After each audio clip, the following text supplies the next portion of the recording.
Okay, so my name is Karolina, and I'm very happy to present some of the insights of my work at Language Modeling Department of Institute of Computer Science today. So there's not really a lot of business things I can share with you, because my work is mostly from academia.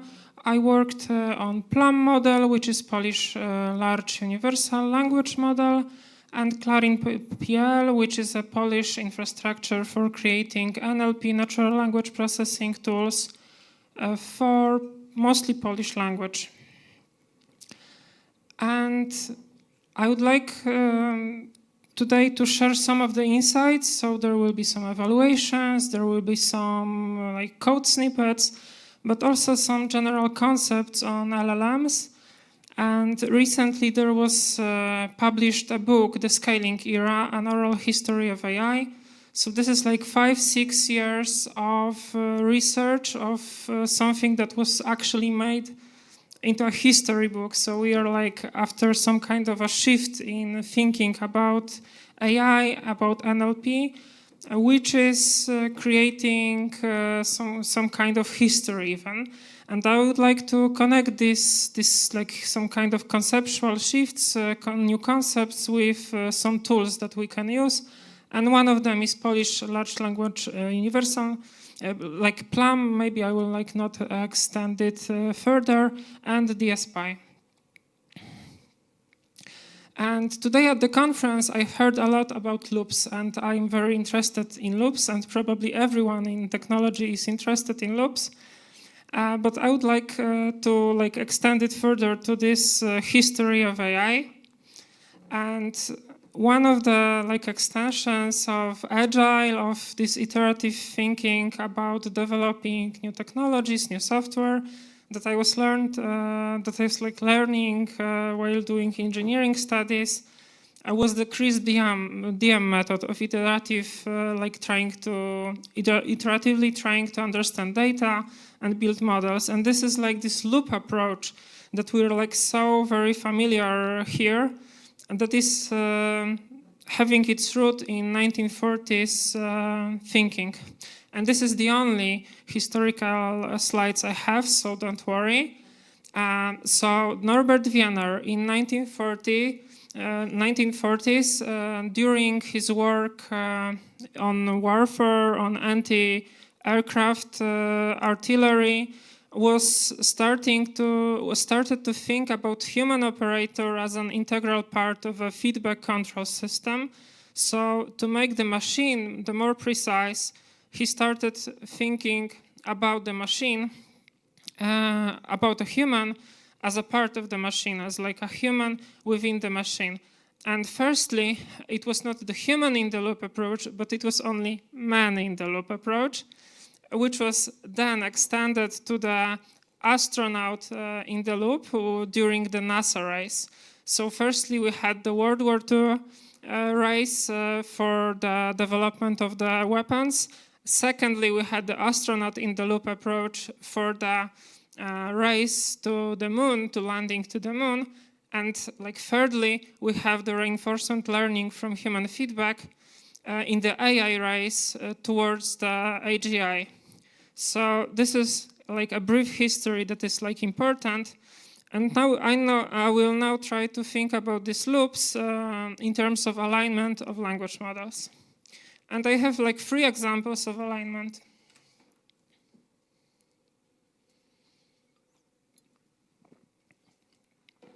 And the first one is sequence alignment, which was also like mid-1920th century algorithm for sequence alignment, which was very basic and was used to align 2 DNA sequences. But first, instruction following. How many people in this room are familiar with the term instruction following? Okay, so this is very basic in machine learning, large language model term, and it is basically self-explanatory. So instruction following means that the language model is actually following the instruction that we have given to it. And for example, here we have an example of the brackets that we want to be added to the text. And this is the instruction that was given to the model. And we want the model to comply with the specific format used to just generate answer for some NLP task that I will not explain in detail now. And we see this is 6 months old results that we have 100% instruction following rate. So the model was in 100% of cases following the instruction, the format of the instruction correctly, and some of the models do not. But what is important here is firstly, that there are very big models that are doing this, and this is very important for all of the applications. But also the second thing, that the very small models fine-tuned, they actually can achieve for a specific format, a specific instruction, a very similar results. And back to this sequence alignment. This is a brief advancement on this example with the bracket style. So the instruction asks the model to put the brackets for the entities and the IDs for the identifiers of the entities in the text. This is a part of the broader task. And using this sequence alignment, we can align the sequences here with the empty elements, between the instruction and the prompt, and align the original text with the modified text to evaluate it. And this is more extended example of this. And this continues the results from the fine-tuning. So the biggest models from the commercial models can be beaten with the fine-tuned versions of the open models. However, it requires to have some annotated data to do this. Second part of the alignment. So second part of the alignment is the value alignment. So what I mentioned before, the RLHF rule for the alignment of language models, the alignment of how they interact with humans. And this means that there are three rules mostly given: harmlessness, helpfulness, and honesty. And this is very ambiguous in various terms, and there is this plot here to show that these rules in different tasks can be prioritized differently for each task and for each user in each task. And we need a lot of data to create a model that is aligned to all of the users in some compromise, in some weighted way to be applicable in many situations and still be correct. And here we get back to the loops, because we have this alignment, the value alignment, also on different levels. Because we have training, and we need to, if we train the model, we need to align it with this RLHF method to be more aligned with the user to answer the questions in the ways that we prefer it to. And there are two ways of this alignment: the training, the online training and offline training. And this is one alignment. And it's done in this loop. And the second thing is the deployment of the model.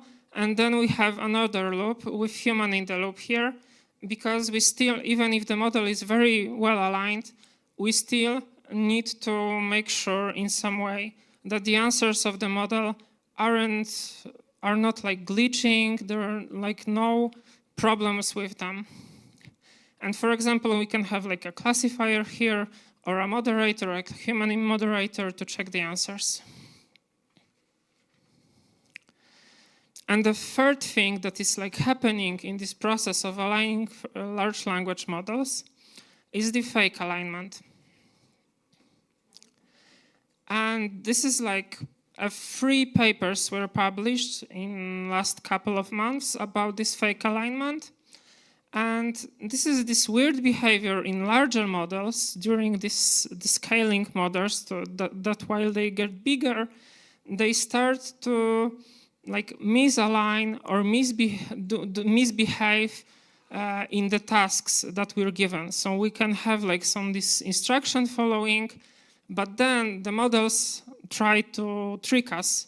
And for example, in this paper, the model has been behaving in different ways in the evaluation and in the deployment, in the production, based on its information about its state. So we can have this fake alignment, and we can like make it more real and to think about vibe faking. How many of you have heard of vibe coding? Okay, so it's better done with instruction following. There is a couple of people here. So the vibe coding was a concept from like February of Andrej Karpathy that has said that using the LLMs for programming with cursor, etc., he's basically able to not like think and not get tired by programming, because most of the generated code, like he said at the end, it mostly works.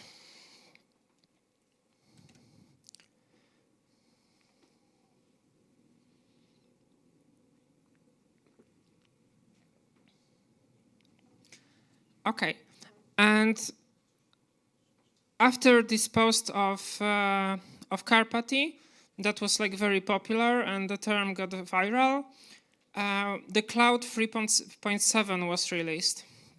And it was meant to be a better model for code generation and for programming.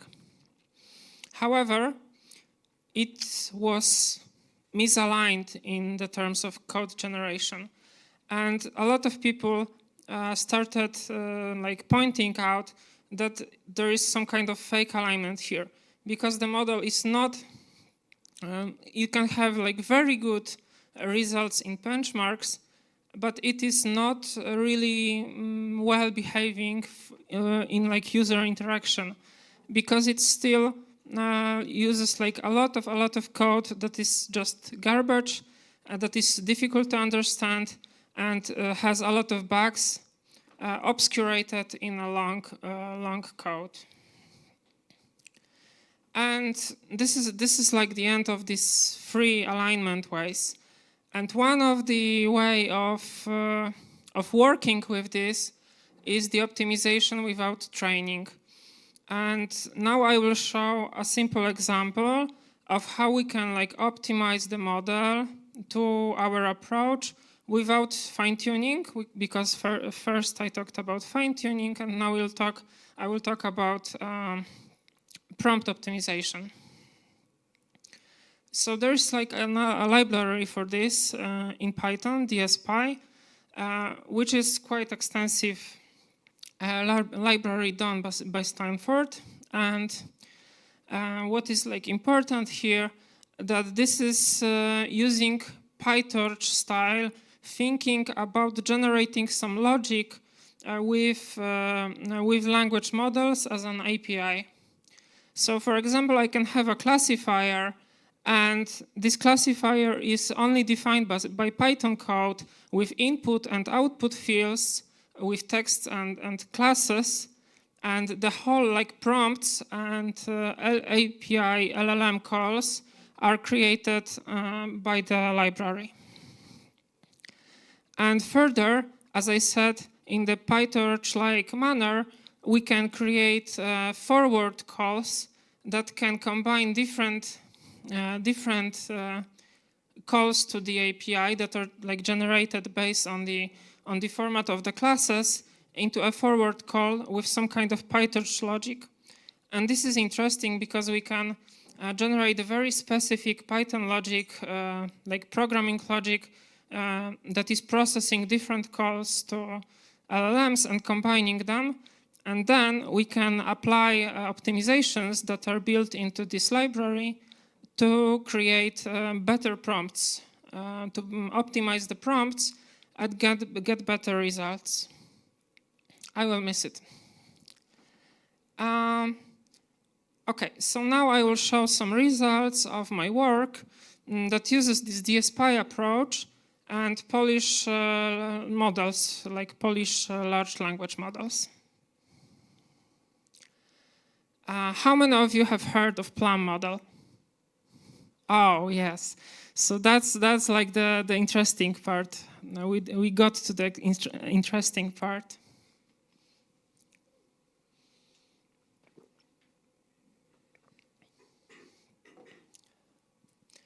Okay, so as you probably know then, there is a lot of these PLLuM models available for both research and commercial applications.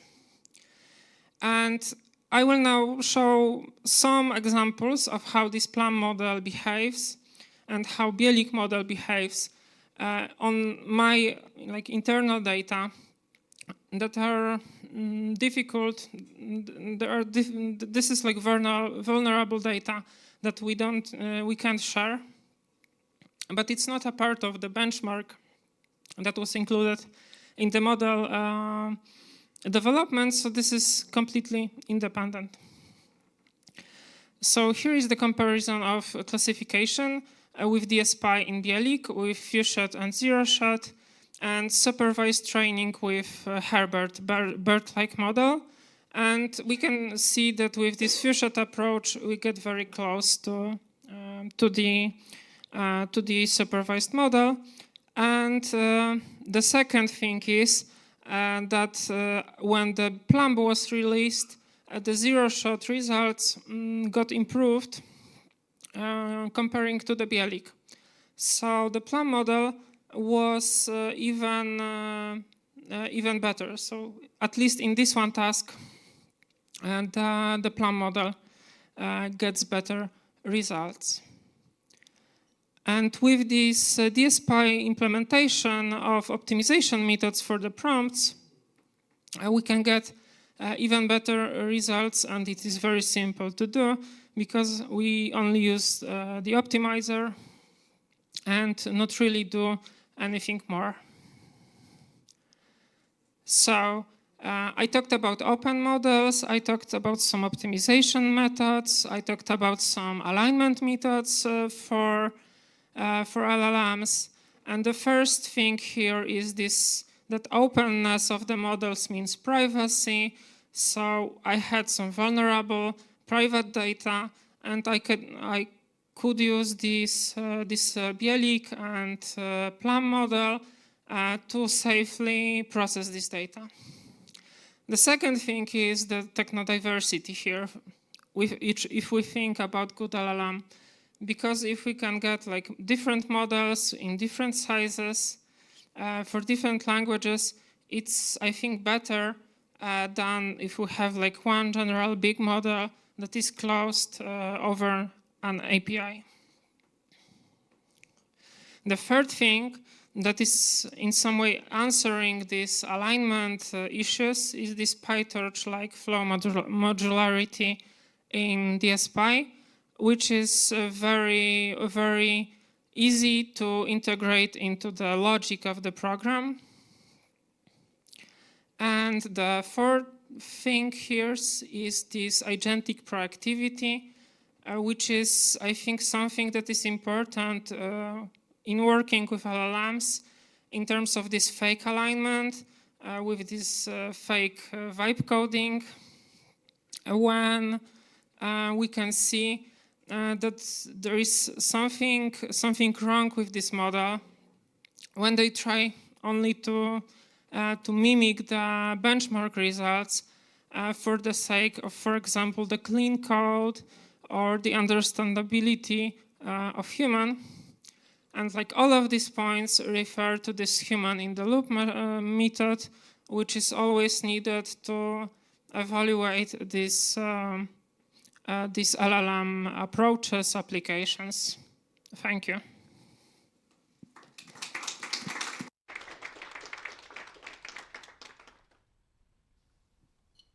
Do we have questions? Once again, I need to find the person who have a question. Here, okay.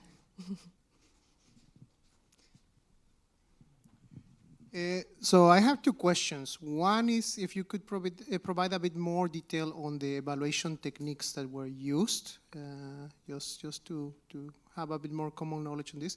And the second one is this PyTorch flow. I do not remember the last term of that phrase. Modularity, yeah, PyTorch flow modularity, and I wanted to ask you if this is exclusive of the prompt processing, if it would be related to something that now is called like grounding, example that Microsoft refers to very often. Thank you. So I'm not sure. So yes, I'm not familiar with this grounding. What I refer here as the PyTorch-like flow modularity, and it was referred in the DSPy materials also in a similar way, so they are open about this inspiration by PyTorch, is mostly this forward call. So this forward call is the similar thing that was done in PyTorch. Then in PyTorch it was used to define the feed-forward processing in neural network, and here it is used for LLMs, but there is like Python logic, which is actually Python logic that includes some API calls to the LLMs inside of it. So I don't know if this is what grounding in Microsoft terms means. And in terms of evaluation, I would need to get like precise question, which is whether it is about this sequence alignment evaluation or the LLM evaluation for classification. So the second one, but it's just about the techniques, right? Because there are different ways to approach it. Actually, there are not so many officials. Usually people will try to do, prepare like a batch of 10 questions in the rough cases when they don't have a strategy, right? So I wanted to see if you worded it in another way. Okay, so in this second case, it was mostly used with this evaluation module of the DSPy library, but it was a simple case because what I wanted to evaluate is the classification. So the standard metrics from classification could have been used, and the output of LLMs was processed by the DSPy library. So the DSPy library was returning a specific value of the class, and then I could have just evaluate with the gold versions the correct like metric for classification.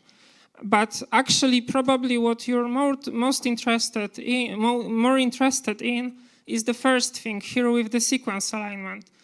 Because here I have some text that I wanted to process, and then there is like some kind of the answer, and I want the model to modify the text in some ways.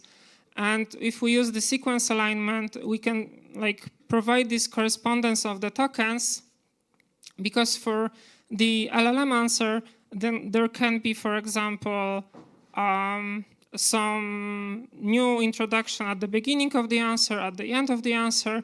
There may be something totally different added in the middle of the answer, and this method we will like match the corresponding tokens that actually refer to each other, and then compare whether the modification is good.